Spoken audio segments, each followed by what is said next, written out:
Let me start by saying that if you had told me a year ago that I'd be writing this, I'd have laughed in your face. I used to be the guy who'd roll his eyes at those tragic stories on Reddit, thinking they were either exaggerated or entirely fabricated. But here I am, living my own nightmare, and it all began so subtly that I didn't even see it coming. My name is Adam. I'm 32 years old, and until recently I thought I had the perfect life. I met my wife, Sarah, when we were both in college. She was vibrant, intelligent, and had a laugh that could light up the darkest room. We dated through our university years and got married right after graduation. We were one of those couples everyone envied. Always together, always smiling, and deeply in love. We didn't have kids, a conscious decision we made together. We wanted to travel, build our careers, and enjoy our 20s before settling down. I landed a good job in marketing, and Sarah found her niche as a freelance graphic designer. We bought a cozy little house in the suburbs, just a stone's throw away from the city. Life was good, and we were happy. But looking back now, I can see the cracks that were beginning to form. They were small at first. Sarah working late more often, spending a little too much time on her phone, or being distant during our conversations. I chalked it up to her freelancing hustle, thinking she was just grinding hard to land more clients. She had always been ambitious, and I admired that about her. The first real sign of trouble came during one of our usual Friday night dinners. We had a tradition of trying out a new restaurant every week. It was a way to unwind from the work week and enjoy each other's company. But that night, Sarah seemed distracted. She kept glancing at her phone, her smile not reaching her eyes. When I asked her about it, she brushed it off, saying she was just tired from a busy week. I wanted to believe her, so I did. After all, we all have our off days, right? But the feeling of unease lingered.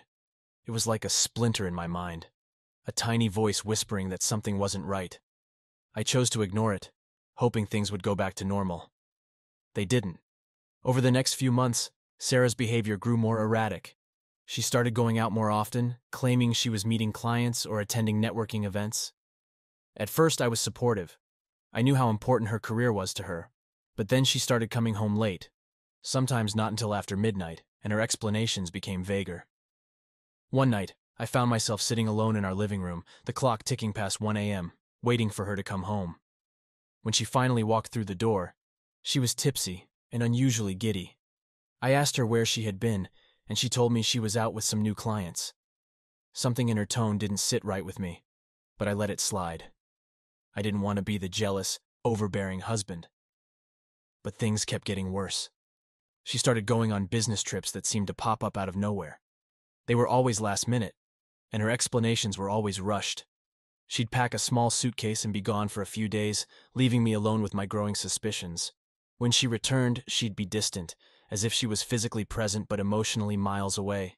I tried to talk to her about it, but every time I brought up my concerns, she'd get defensive, accusing me of not trusting her. It felt like I was walking on eggshells, constantly second-guessing myself. Was I being paranoid? Was she really just busy with work? The doubt gnawed at me, but I didn't want to believe the worst. Then, a new character entered our lives. Paul, the travel agent. Sarah met him through a mutual friend, or so she said. She started mentioning him more and more, saying he was helping her plan trips for her clients. At first, I didn't think much of it, but soon it seemed like Paul was always around. He'd call her at odd hours, and she started spending time at his office, supposedly to discuss travel plans. One evening, I came home to find Sarah laughing at something on her phone. When I asked what was so funny, she quickly locked her screen and said it was just a meme Paul had sent her. The unease I'd been feeling grew stronger, but I pushed it down. After all, she deserved to have friends, right? But then, there was the weekend trip. Sarah said she had to go out of town to finalize some travel arrangements for a big client. It seemed legitimate enough, and I didn't want to come off as controlling, so I supported her. I even helped her pack, trying to ignore the knot in my stomach. As I watched her drive away that Friday afternoon, a sense of dread settled over me. I tried to shake it off, telling myself I was being irrational. But deep down, I knew something was terribly wrong. And it wouldn't be long before I found out just how right I was. Sarah left for her weekend trip, and I was left alone with my thoughts. I tried to distract myself by catching up on work, but my mind kept wandering back to her. I kept replaying the past few months in my head, searching for any clues I might have missed. The unease was like a persistent itch that I couldn't scratch. Saturday afternoon, I decided to clean the house, hoping the physical activity would help clear my mind. As I was dusting the shelves in our bedroom, I accidentally knocked over Sarah's jewelry box. Jewelry spilled everywhere, and as I was picking up the pieces, I noticed something strange. Tucked beneath her necklaces was a small slip of paper. Curious, I unfolded it. It was a receipt for a luxury hotel in a nearby city, dated just a few weeks prior. Sarah hadn't mentioned any trips to that city, and the dates didn't match any of her supposed business trips. My heart started to race. I felt a rush of adrenaline as the pieces of the puzzle began to come together. This wasn't just a suspicion anymore. It was a concrete sign that something was seriously wrong. I knew I couldn't just sit and stew in my doubts any longer. I needed to know the truth. I grabbed my laptop and started digging. I went through our phone records, looking for any unusual numbers. Sure enough, there were dozens of calls and texts to an unfamiliar number, many of them late at night or during her supposed business trips. My hands trembled as I copied the number and plugged it into a reverse phone lookup service. The result came back almost instantly. The number belonged to Paul, the travel agent. My stomach churned. This was it, the confirmation I had dreaded. Sarah was cheating on me, and she was using her business trips as a cover. I felt a mix of anger and despair wash over me. I wanted to confront her right then and there, to demand answers, but I knew I needed more evidence. If I confronted her without solid proof, she'd just deny it and make me look like the paranoid one. I needed to catch her in the act. That evening, I called one of my closest friends, Dave. He had been my best man at our wedding, and was someone I trusted completely. I told him everything, from my suspicions to the hotel receipt and the phone calls. Dave listened patiently, and when I was done, he didn't hesitate. "Adam, you need to follow her. You need to know for sure." He was right. As much as I hated the idea of spying on my wife, I knew it was the only way to get the truth. Dave offered to come with me, but I decided this was something I had to do alone. I thanked him for his support and hung up, feeling a renewed sense of determination. The next morning, I packed a small bag, grabbed my car keys, and headed for the city where Sarah's receipt had been from. It was a 2-hour drive, and the entire time, my mind raced with scenarios of what I might find. By the time I reached the hotel, I was a bundle of nerves. I parked a few blocks away and walked to the hotel, trying to look casual. Inside, I scanned the lobby, my heart pounding in my chest. I didn't see Sarah, but I did see Paul. He was standing by the elevators, looking at his phone. I ducked behind a pillar and watched as he typed out a message. A few moments later, Sarah appeared, walking towards him with a smile on her face. They greeted each other with a hug that lingered just a little too long. My blood boiled. I took a deep breath and followed them at a distance, staying out of sight. They headed to the elevators and took it up to the 6th floor. I waited a few moments before taking the next one up. When I reached the 6th floor, I saw them walking down the hallway hand in hand. They stopped in front of a room, and Paul used a key card to open the door. As they stepped inside, Sarah turned and gave him a kiss. It was more than I could take. My vision blurred with anger and betrayal. I waited a few minutes, giving them time to settle in. Then I marched down the hallway and pounded on the door. I could hear muffled voices and movement inside, and after what felt like an eternity, the door opened a crack. Paul stood there, his expression shifting from confusion to shock as he recognized me. "What the hell are you doing here, Adam?" he stammered, trying to block my view. "Move aside, Paul," I growled, pushing past him. I stormed into the room, and there was Sarah, sitting on the edge of the bed, looking like a deer caught in headlights.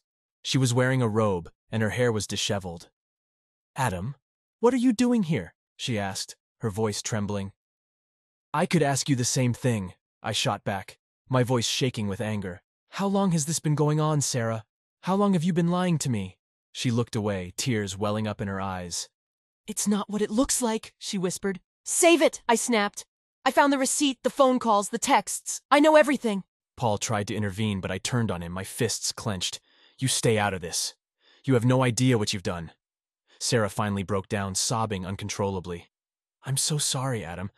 I never wanted to hurt you. It just happened." I felt a pang of sadness amidst the anger. This was the woman I had loved for years, the woman I had built my life with. But now, all I could see was betrayal. I took a deep breath, trying to steady myself. Why, Sarah? Why did you do this? She wiped her tears, looking up at me with red-rimmed eyes. I don't know. I was lonely. You were always working and I felt neglected. Paul was there for me when you weren't. Her words cut deep. I felt a mix of guilt and rage. So this is my fault? Because I was working to support us? No, that's not what I meant, she said quickly. I made a mistake. A terrible mistake. I couldn't bear to hear anymore. I turned and walked out of the room, leaving her sobbing on the bed, and Paul standing there, looking helpless. As I made my way back to the car, I felt a crushing weight of despair. My marriage was over, and there was no going back. Driving back home was a blur. My mind was in a whirlwind of emotions. Anger, betrayal, sadness, and disbelief.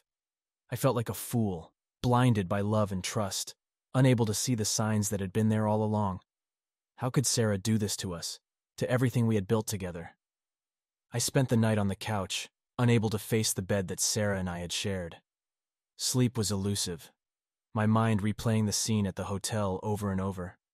Her tearful confession, Paul's smug face, and the overwhelming sense of betrayal that had settled deep in my bones.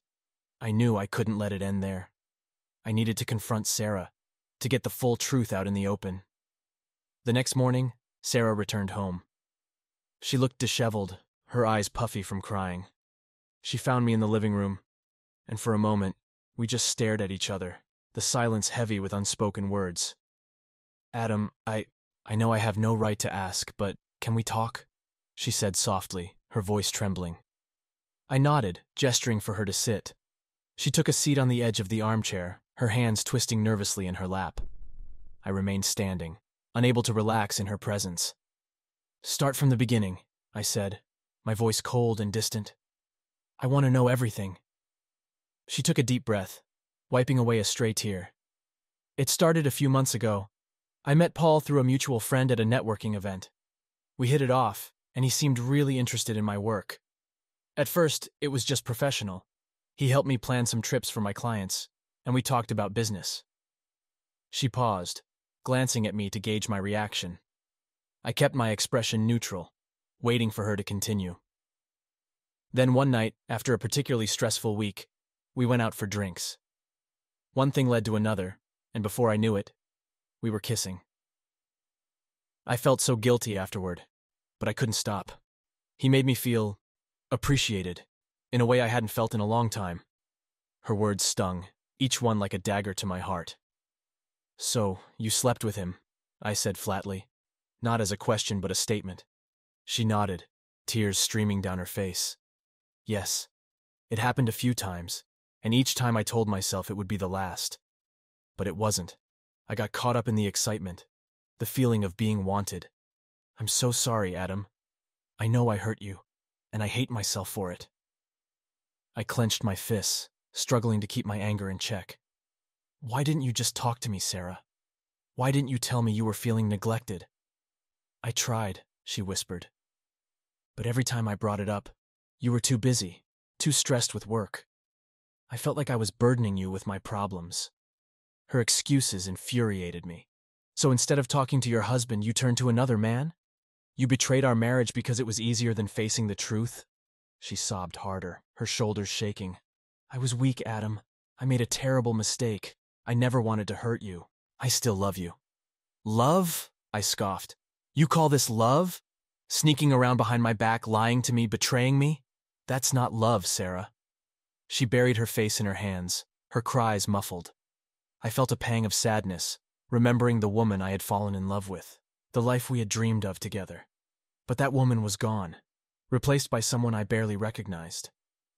Is it over? I asked, my voice hoarse. Are you done with him? She looked up, her eyes red and swollen. Yes, it's over. I ended it. I want to fix this, Adam. I want to make things right. I shook my head, the weight of her betrayal pressing down on me. I don't know if that's possible, Sarah.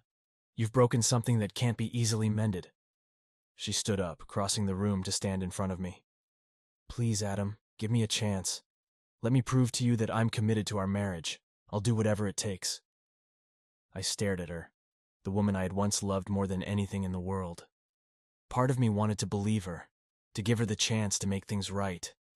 But the other part, the part that had seen the depth of her betrayal, couldn't ignore the pain she had caused. I need time, I said finally. Time to think, to process everything. I can't just forgive and forget, Sarah. Not after this. She nodded, her expression one of resigned acceptance. I understand. Take all the time you need. I'll be here waiting, and I'll do everything I can to show you that I'm sorry. She reached out to touch my arm, but I stepped back, the contact too painful to bear. She withdrew her hand, looking defeated. Without another word, I turned and walked out of the house, needing to put distance between us. I drove aimlessly for hours, my mind racing with thoughts and emotions. How could this have happened? How could the woman I loved betray me so completely? Eventually, I found myself at a park we used to visit together, back when things were simpler and our love was untainted by lies. I sat on a bench, staring at the empty playground, and allowed myself to grieve for what I had lost. The days that followed were a blur of silence and avoidance. Sarah and I barely spoke, existing in a painful limbo. I stayed in the guest room, unable to face the bed we had shared. Every interaction was strained, every glance filled with unspoken words. One evening, as I was leaving for a walk, Sarah stopped me at the door. Adam, please, can we at least try counseling? I know we have a lot to work through, but maybe talking to someone can help. I looked at her, seeing the desperation in her eyes, but I couldn't shake the image of her with Paul, the betrayal still fresh and raw. I can't make any promises, Sarah. Right now, I just need space. She nodded, tears brimming in her eyes. I understand. Just know that I love you, and I'm not giving up on us. I left the house, the weight of her words heavy on my shoulders. The road to healing would be long and arduous, and I wasn't sure if our marriage could survive the journey. But for now, all I could do was take it one step at a time, hoping to find some semblance of peace in the midst of the chaos. In the weeks that followed, I was an emotional wreck. The pain of Sarah's betrayal was like an open wound that refused to heal. I felt a constant mix of anger, sadness, and disbelief. Every time I looked at her, I saw her with Paul, and it tore me apart. I started avoiding her as much as possible, spending long hours at work and taking late-night walks just to clear my mind. At work, I was barely functioning. My colleagues noticed the change in me, but I kept my distance, not wanting to share the personal hell I was going through. My boss, Greg, pulled me aside one afternoon, his brow furrowed with concern. Adam, is everything okay? You've been distracted lately and your work's been slipping. I forced a smile, trying to mask the turmoil inside. Just some personal stuff, Greg. I'll get it sorted out. He nodded, but his eyes remained worried. If you need time off, don't hesitate to ask. Take care of yourself. I thanked him and returned to my desk, feeling like a shell of the person I used to be. Work used to be my escape, a place where I could focus and forget about my problems. But now, even that refuge had been tainted by the chaos in my personal life. One night, unable to sleep, I found myself scrolling through old photos on my phone. Pictures of happier times, when Sarah and I were in love and everything seemed perfect. There were photos from our wedding, our vacations, and simple moments at home. Each image felt like a punch to the gut, a reminder of what we had lost. I tried to think back to the beginning of our relationship, searching for any signs that might have hinted at this outcome. Had I missed something? Had I been too blind, too trusting? The questions gnawed at me, but the answers remained elusive. Sarah tried to bridge the gap between us, but every attempt felt hollow. She would leave notes around the house, little reminders of her love and apologies. She cooked my favorite meals, offered to watch movies together, and even suggested we take a trip to reconnect. But I couldn't bring myself to accept her gestures.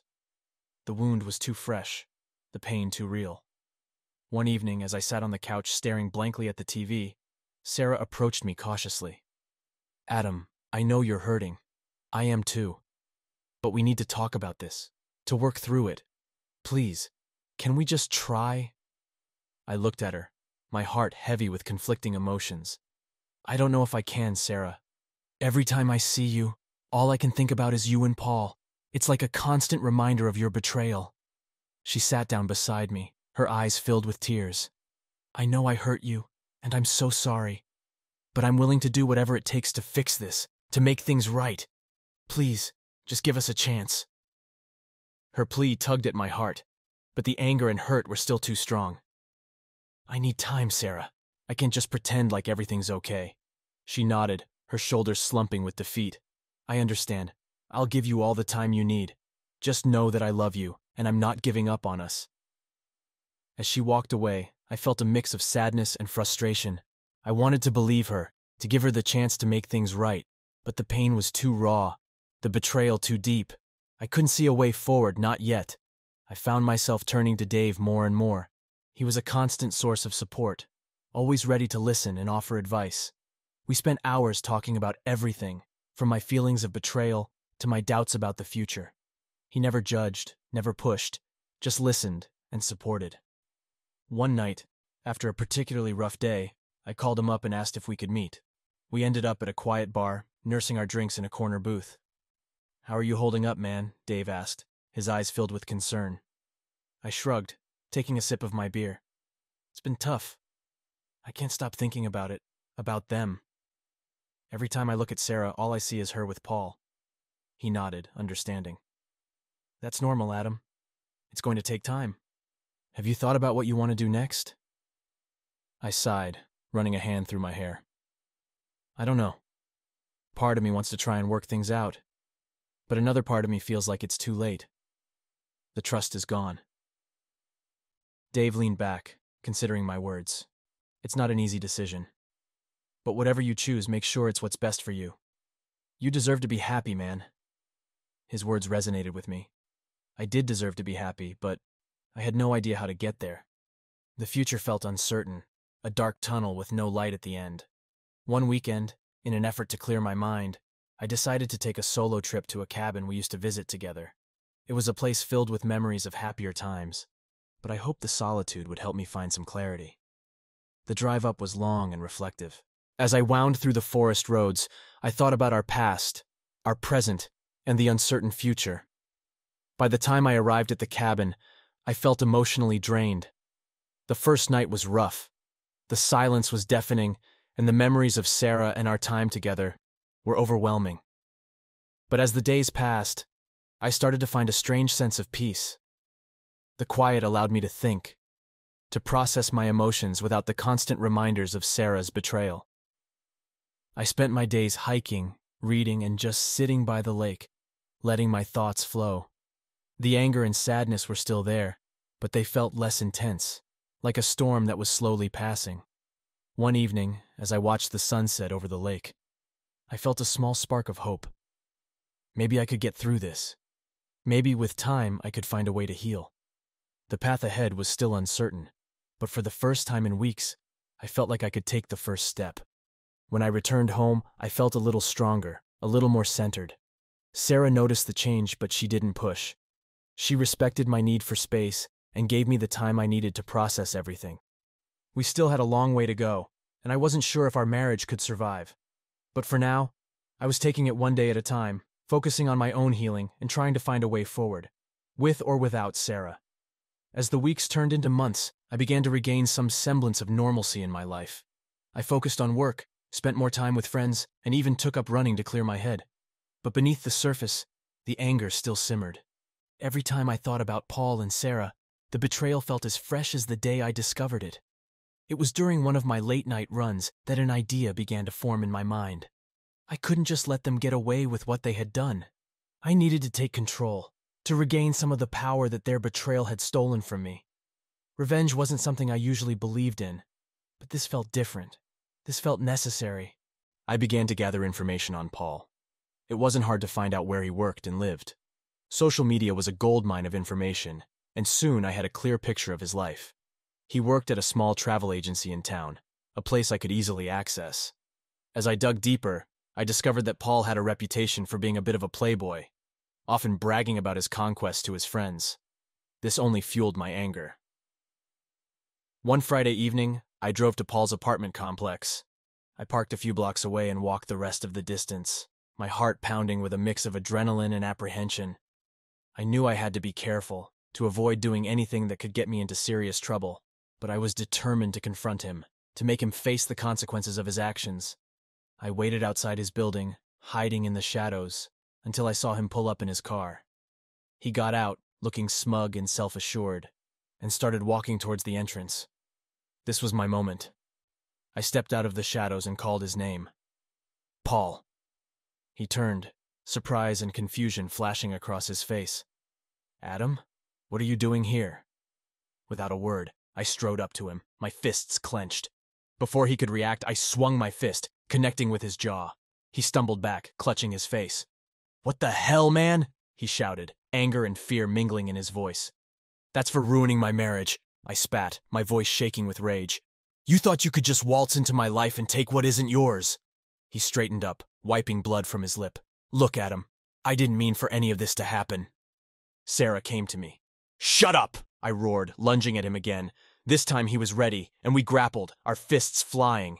It was a messy, brutal fight, and I could feel the anger and frustration pouring out of me with every punch. Eventually, we both collapsed to the ground, panting and bruised. I glared at him, my knuckles raw and bleeding. Stay away from her. Stay away from us. If I ever see you near her again, it'll be much worse. Paul nodded, his face pale. Fine. Just leave me alone. I stood up, my body aching, and walked away. As I made my way back to my car, a strange sense of satisfaction settled over me. The physical confrontation hadn't solved anything, but it had given me a small measure of closure. I had stood up for myself, for my marriage, and made it clear that I wouldn't be pushed around. When I got home, Sarah was waiting for me. She took one look at my bruised face and gasped. Adam, what happened? I shrugged, not meeting her eyes. I took care of it. She looked worried, but she didn't press the issue. Please, Adam, I don't want you to get hurt because of me. It's done, I said firmly. Just stay away from him. We're done with this. Over the next few days, word of the fight spread. Paul kept his distance, and it seemed like everyone in our social circle knew what had happened. I didn't care about the gossip. All that mattered was that Paul knew to stay away, and that I had reclaimed some of my dignity. But the fight hadn't erased the betrayal.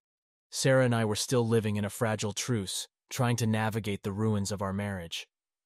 She continued to make efforts to win back my trust, but every gesture felt hollow. The anger still simmered, and I knew that our relationship was hanging by a thread. One evening, as we sat in the living room in silence, I decided it was time to address the elephant in the room. Sarah, we need to talk about our future. She looked up, her eyes filled with fear and hope. I know. I've been trying to show you that I'm committed to making things right. I took a deep breath, trying to keep my emotions in check. I know you have, and I appreciate it. But I can't keep living like this. The trust is gone, and I don't know if we can ever get it back.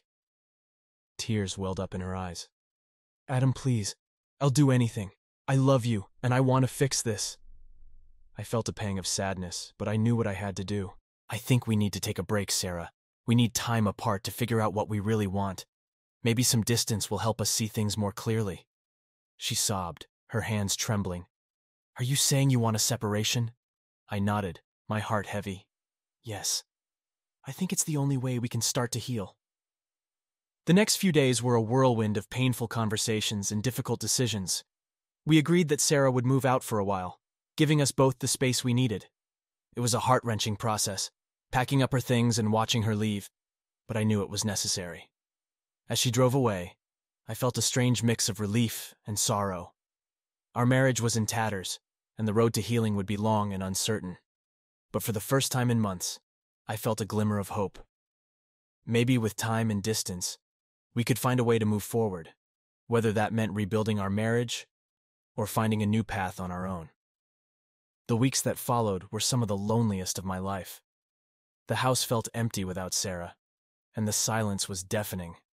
But I tried to focus on myself, to find solace in my routines and hobbies. I reconnected with friends, took up new activities, and slowly began to rebuild my sense of self.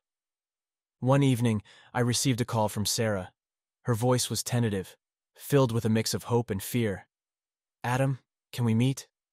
I think we need to talk.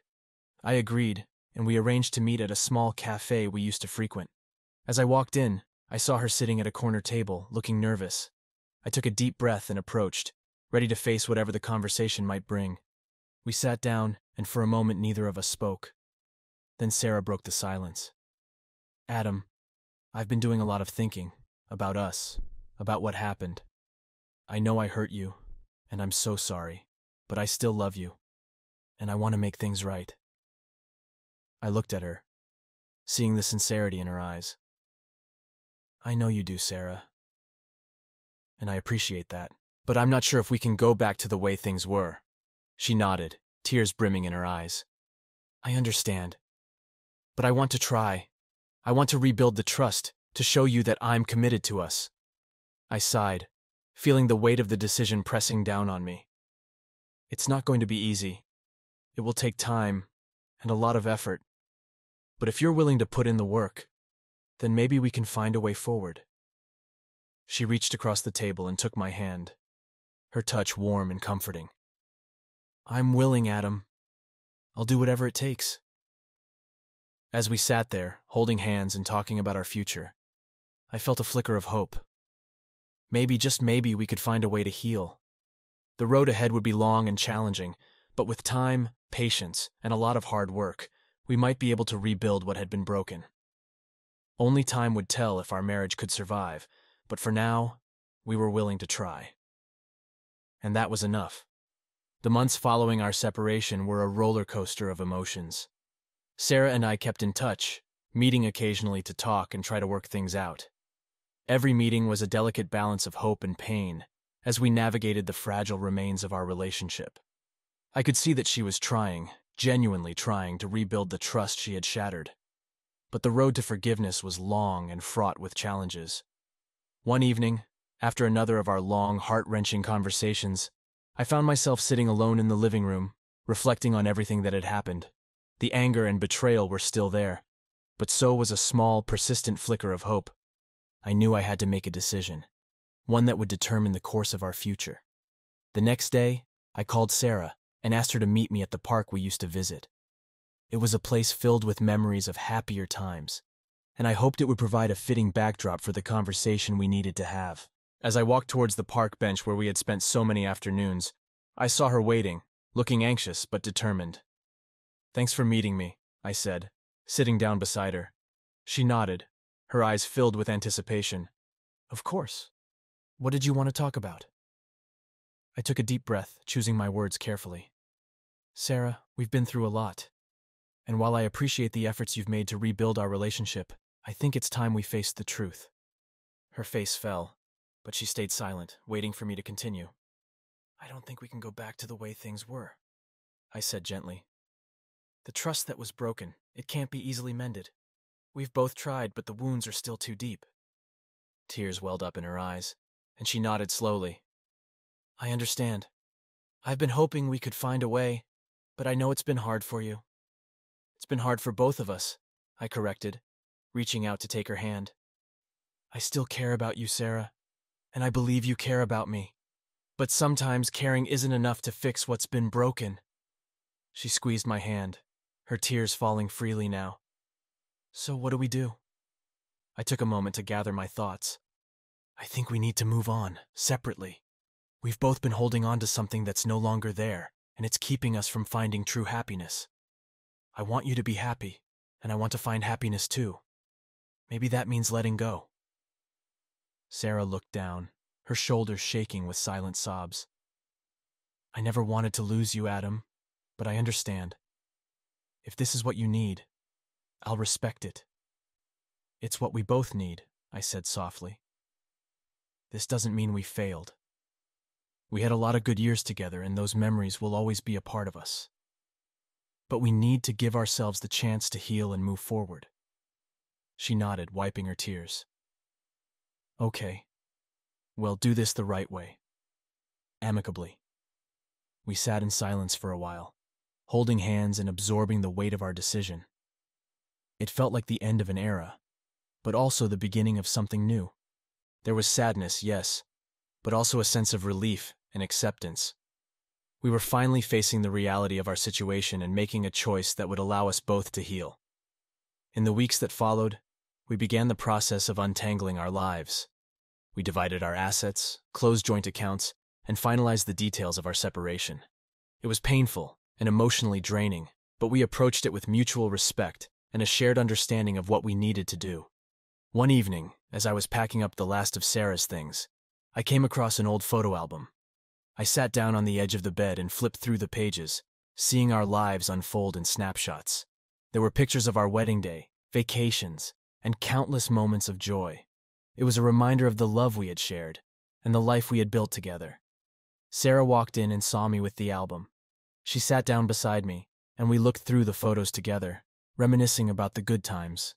It was bittersweet, but it also felt like a necessary step in saying goodbye. When the day finally came for Sarah to move out, we shared a long, tearful hug at the door. "Take care of yourself, Adam," she whispered, her voice choked with emotion. "You too, Sarah," I replied, my own voice breaking. "I wish you all the best." As she drove away, I felt a strange mix of sadness and relief. It was the end of a chapter, but also the start of a new one. I stood there for a long time, watching until her car disappeared from sight, then went back inside to face the empty house. The following weeks were tough, but I found solace in my routines and the support of friends. Dave was a constant presence, always ready with a listening ear or a distraction when I needed it.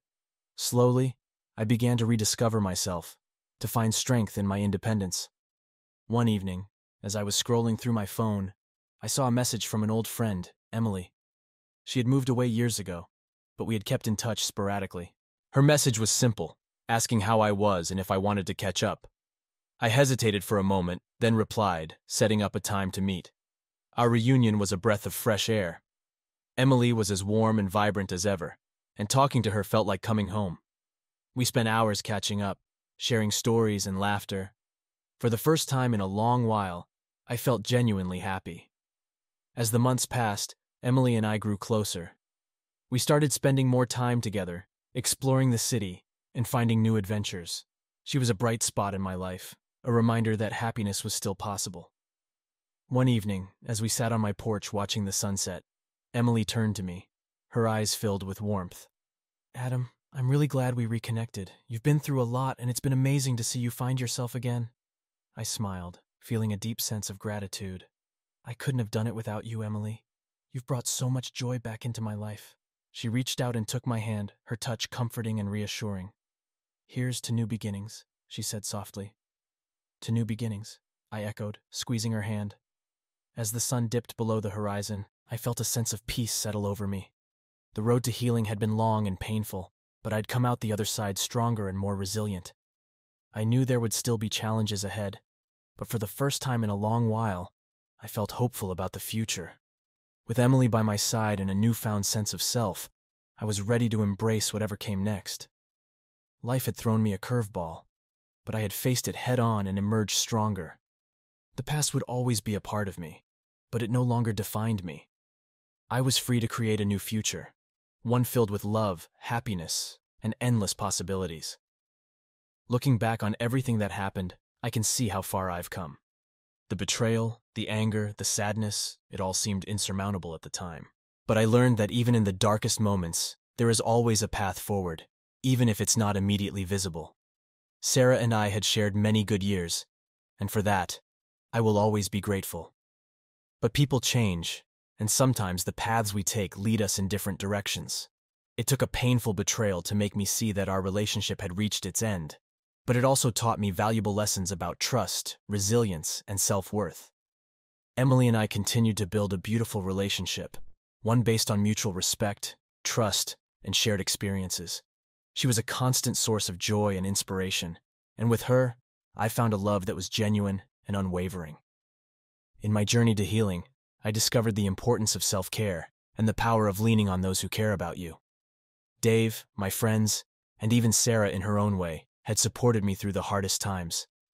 Their unwavering support reminded me that I was not alone, even when I felt isolated by my pain.